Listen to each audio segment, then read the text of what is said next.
There's been trouble in the force recently, and a lot of people have basically been abandoning all things Disney Star Wars. I mean, just seeing it as what it is, which is it's Disney Star Wars. It's not the Star Wars that a lot of us grew up on. It's something completely different. And while there is an audience for it, it's substantially lower than what the audience was for Star Wars when Disney first purchased them several years ago. And people were hoping, at least the executives at Disney were hoping, that Ahsoka would be the savior that kind of brings people back into the fold, especially since they were bringing Dave Filoni on to basically helm this whole project and more or less make it star his flagship character, the one that he's most known for, which is Ahsoka Tano.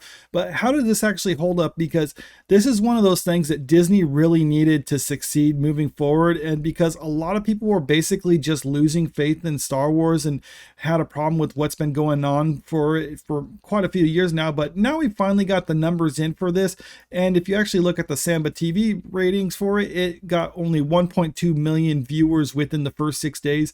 And according to this tweet by Samba TV, this is similar to viewership of Andor's premiere season and slightly lower than The Mandalorian's third season premiere over its first 6 days. So yeah, that's not really good news for now. For people who don't know, Samba TV is a third-party site that basically tries to track and figure out what the ratings are for individual shows on various streaming platforms. It's kind of like the Nielsen ratings of streaming services, but obviously it's not the most reliable because they don't actually have the data that Disney has. But of course, Disney won't release that data, so this is the best thing to go by. And what's also important, or at least something that you can consider, is they use the same measurements that they use for other shows. So either way, by the measurements that they've been using, it shows that this is actually less than The Mandalorian season 3 and around the same amount as Andor, which, for people who don't remember, Andor's ratings were so bad that they actually had to release it onto network TV prior to the release of the season finale of the show, because no one was watching it and they wanted to try to build up some hype and momentum leading into it. Now, some people would say like, well, the show was doing good or it was fine. I mean, and by all accounts, as far as user ratings go or user reviews go, yeah, it was a decent show or one of the better ones, but still no one was watching it, because if people were watching it, then Disney wouldn't have felt the need to try to release it onto network TV. They would have just kept it on their platform. So that's not a good sign for this. And this is kind of something I was saying ahead of the release of Ahsoka, because a lot of people were thinking this was going to be a good hit or a big hit because Ahsoka is a popular character amongst Star Wars fans. But you got to keep in mind, she's only popular amongst certain demographics of Star Wars fans. I mean, I'm talking the ones who watch like Clone Wars and Rebels. But if you have to consider the majority, or at least the vast majority of Star Wars fans only watch the movies.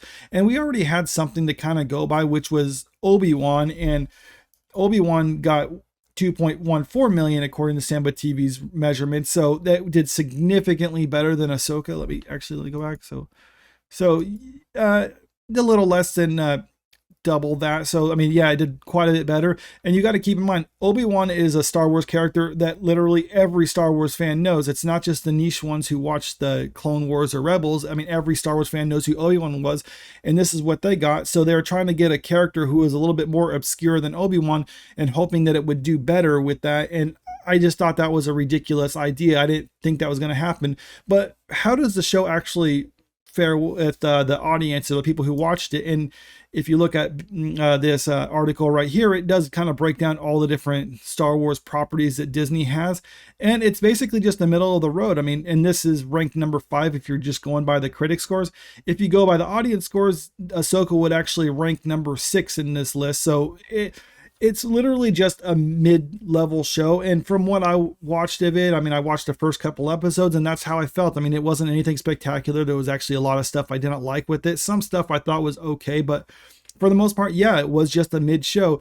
Now, maybe this will pick up later on as the show goes on, but if the first couple episodes don't grab you, I don't think it's going to pick up. I mean, that's usually supposed to be the hook where they try to get people in and get them wanting to watch it and get them excited. And if you can't do that in the first couple episodes, then I don't expect much more later on. But I could be wrong. I mean, it could just be a slow burn, but I'll have to wait and see, because I am going to check out the rest of them and probably do more reviews on it later on. But for now, I'm thinking it's just going to be like this, and it's probably going to just kind of fall into the dustbins of Star Wars history, of just another property that people just forgot about, that it came and gone. But let me know what you think about all this in the comment section below. And if you like this video, make sure you click that like button, share the video, and subscribe to the channel if you want to stay up to date on the latest news.